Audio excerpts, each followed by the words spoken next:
Cobb TV. Watch your life make sense.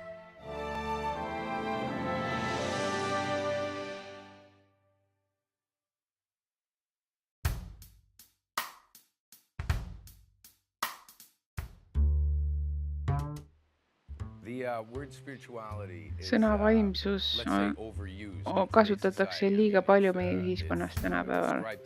Seda kirjeldatakse ükskõik mille mitte füüsilise kirjeldamiseks. Kui sa lähed joogasse või lähed matkama, siis ütled, et ma väga muutusin.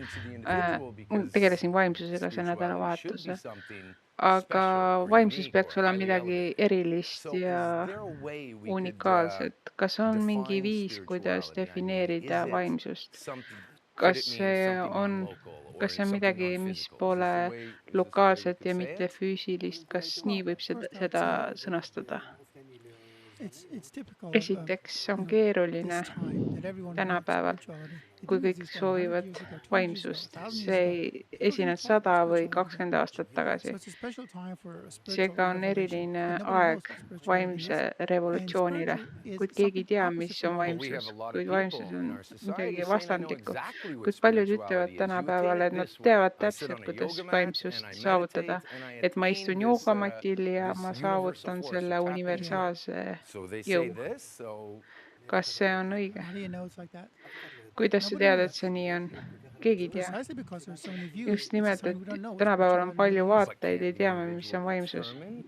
Kas inimene ei saa seda siis kindlaks teha oma meelte abil? Meil kõigil on oma loomus, mis on täielikult egoistlik, see on täielikult endasse kogumine, saamine.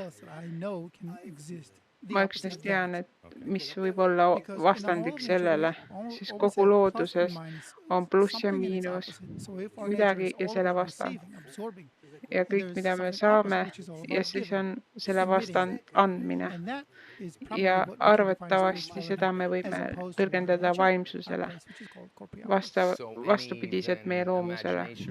Seega kõik need kujutused, elud ja kõik need vastuvõtmisseisundid ei saa olla vaimsus. Ei, me ei saa ette kujutada, mis on vaimsus, sest kõik meie loomuses on ainult iseendasse vastuvõtmine. Kas vaimsuses on siis need omadused? Jah, vastupidiselt meie enda omadel. Kas me ei saa siis kirjeldada seda omadust, aga üksnes näha seda vastandina? Me ei saa isegi teada, mis on vastandlik sellele. Kui ma tean ainult pimedust, siis ma ei tea, mis on valgus. Kui ma tean ainult, mis on hapu, siis ma ei tea midagi, mis ütleb, mis on magus.